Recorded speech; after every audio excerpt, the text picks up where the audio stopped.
Right, so Iran managed to elect this guy as the newly appointed supreme leader of the Ayatollah. And I think he lasted 4 or 5 hours until he died. The Americans bombed him. So basically, there's pound camping, right? I can only imagine how demoralizing must it be for Iran. I think like the strategy here is to make it so that nobody wants the position. And you also gotta understand, from my knowledge, like this position is, I mean, it's not like a medieval king where they have like divine right to rule, but they have like 20 imams or so, like a council of imams electing the guy. So there is some religious significance there. And if every time they elect one, they end up dying, like that's probably not a good look. Um, it's kind of interesting to see like the leftists constantly freaking out about it, like especially in Britain. That like the British left is freaking out about this a lot more than the Americans, including the American left. It's interesting. And I think it's because like Britain have placed themselves in a very difficult position where they imported the Middle East, and so they imported the Middle East problems and grievances, and they're basically like trying to say it's like, oh, we're not associated with this, like please don't start shit, like we didn't want this. Which I don't know, like it's an interesting strategy. I don't think it's going to work. But they were complaining about Americans and their law, right? What Trump is doing is unlawful. Um, the there is a quote from Pompey, which basically says, "Stop quoting Roman law to me. We have swords." But regarding what Trump is doing, no, I'm pretty sure it's lawful. Like, America actually has a SCOTUS. Like, unlike the European Union, where Ursula von der Leyen, that wasn't voted by the people, can basically tell the EU Parliament to go fuck itself, which was elected by the people, when it comes to Mercosur deal. And, there's no SCOTUS there to strike her down or anything like that.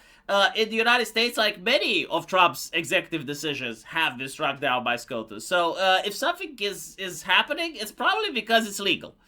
Now, I did look at the law, and if there's any Americans, like, please correct me on this.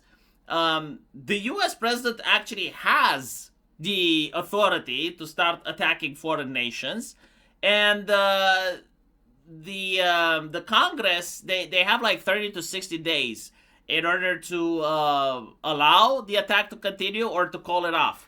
And if they call it off, then every single boot on the ground that's on foreign soil has to come back. The thing with Iran is like Trump didn't deploy any American soldiers. And so like there's nothing to pull back. But just so you can understand how this actually works in reality, okay? If Congress didn't want to do this, like if they genuinely didn't want Trump to be able to attack Iran or Venezuela, they would simply not give him the budget.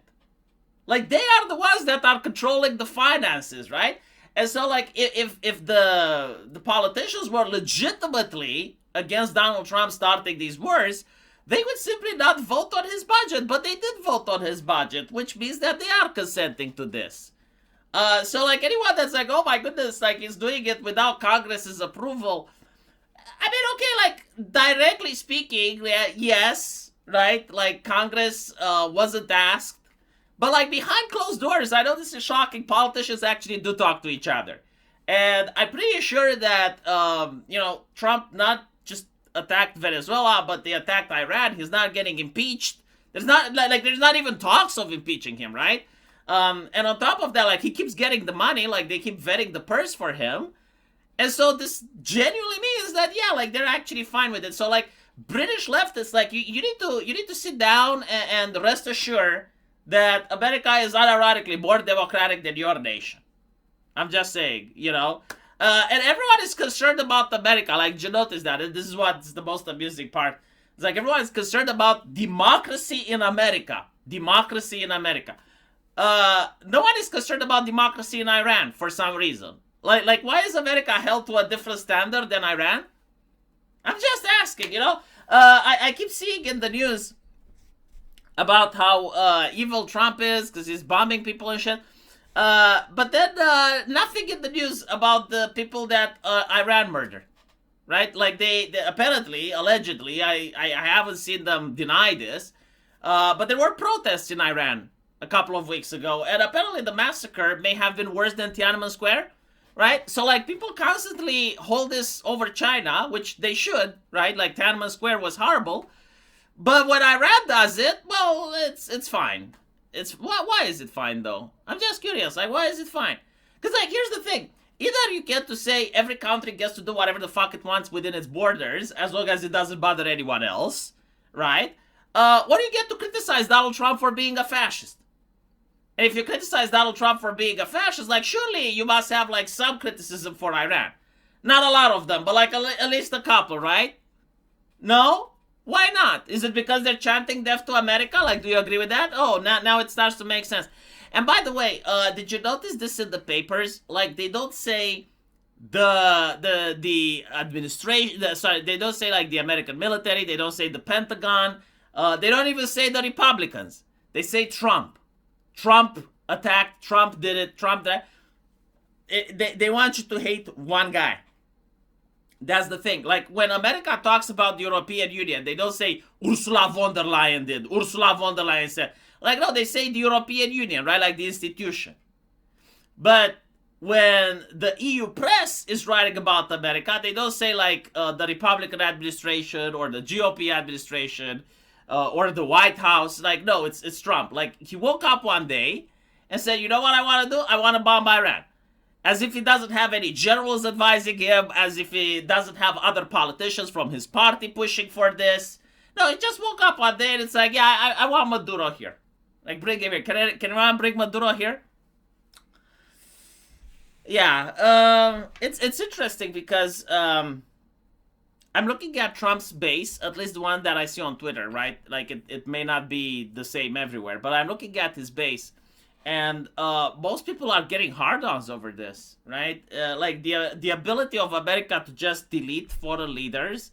No other nation can do this. And I guess like there's like this raw patriotism that people get to experience, like when you're in that nation that can get other leaders to just self-delete. I'm just calling it as I'm saying. Like I generally expected like MAGA people to be upset because again, like Trump did say, if you vote for Kamala, you're voting for war with Iran. Although, like to be fair, this doesn't look like a war. It looks like a special military operation, doesn't it? Let me know what you guys think, and as usual, I will see you in the comment section. Take care.